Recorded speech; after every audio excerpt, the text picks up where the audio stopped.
Welcome to Creative Energy.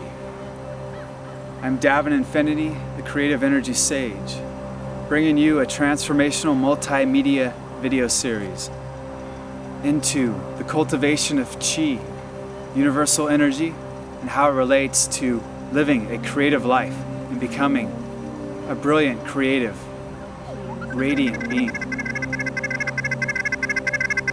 In this episode, we're going to examine the Tao of technology, the innovation, the creativity, the solutions being created on the planet that are taking us out of the challenges and into a thriving new culture.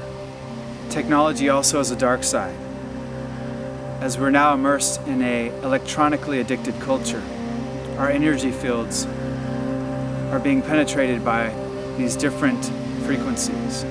So we're going to examine both sides, the yin and yang, the light and dark, and the paradox of technology in our modern day culture, and what it's like to be a modern day Taoist and a creative artist, immersed in these energy fields and allowing to find that balance so we can create a healthy life for ourselves and our culture and our global planet.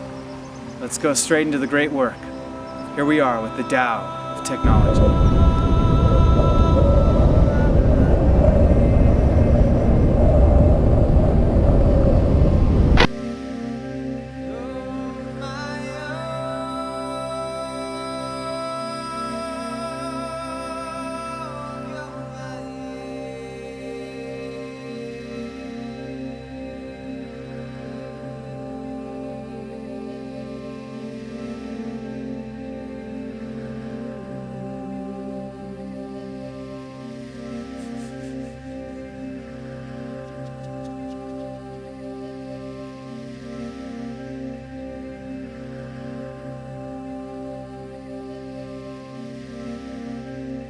The human race in the next 5 years will be on the most magnificent journey it has ever been on. I can promise you that.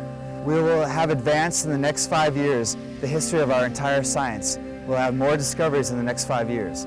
We'll have more innovations and patents and more new businesses thriving with technology and creativity in the next 5 years.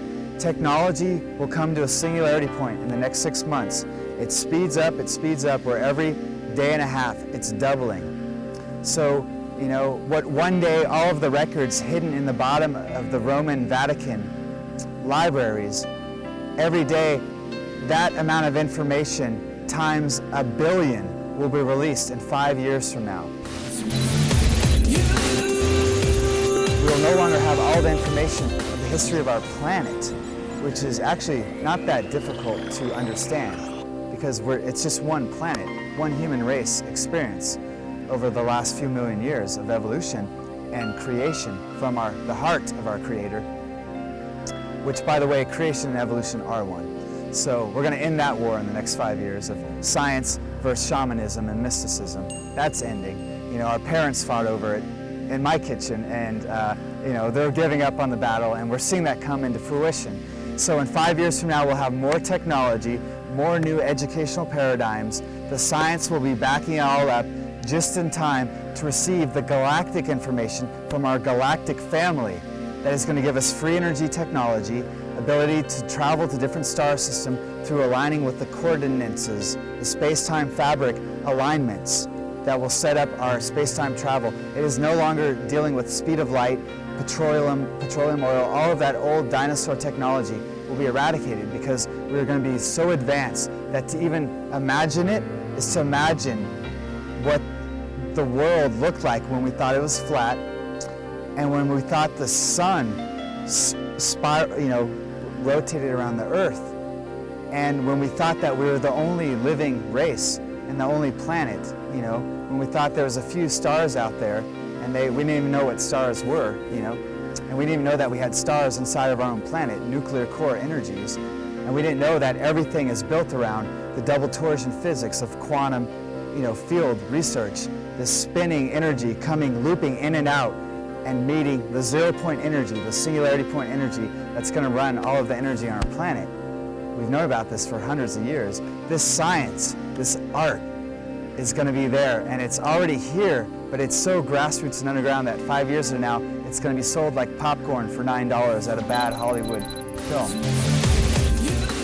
It's going to be so abundant and so around us that we'll literally be projecting this information in front of our clientele at our next meeting through our iPad, through our iPhone. That's really nanotechnology in our watch. So we're like on an airplane, and here's a guy who wants to invest $1 billion into our corporation. We project our 5-minute elevator speech, our PowerPoint presentation right on the wall of the airport, and we're like, here it is. And he's like, here's the contract. And it's signed and emailed to each other right on our phone. And then 5 years after that, we're not even going to need these devices. It's going to literally be available to be nanotechnology. We won't even need to see it anymore. We won't have to carry around big heavy video projectors, and we won't be driving in huge aluminum steel cars. Our tires won't be built on this old rubber that comes from oil. It's going to literally be built on spheres and energy. So everything will be in the space-time fabric, and we won't have to go dig up all these old resources and spend billions of dollars polluting the ocean to ship them to China. That's what you're going to see in 5 years. And even if we were to, let's say, become annihilated, and we were to so embody the dream and the notion of Armageddon that were to happen on this planet, well, 5 years from now, we're going to be living in different star systems.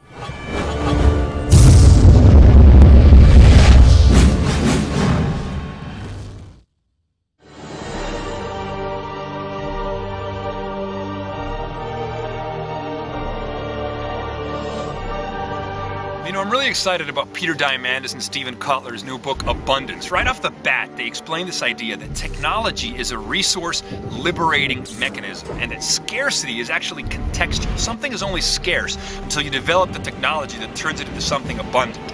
They introduced this concept of exponential technological progress, and to explain this, they talk about 30 steps. If you take 30 linear steps, 1, 2, 3, 4, 5, 30 steps later, you're at 30. If you take 30 exponential steps, 2, 4, 8, 16, 30 steps later, you're at 1 billion. That's the reason that the cell phone in your pocket today is 1,000,000 times cheaper, 1,000,000 times smaller, and 1,000 times more powerful than a $60 million supercomputer was in the 1960s. That's the billion-fold increase in price and performance and miniaturization.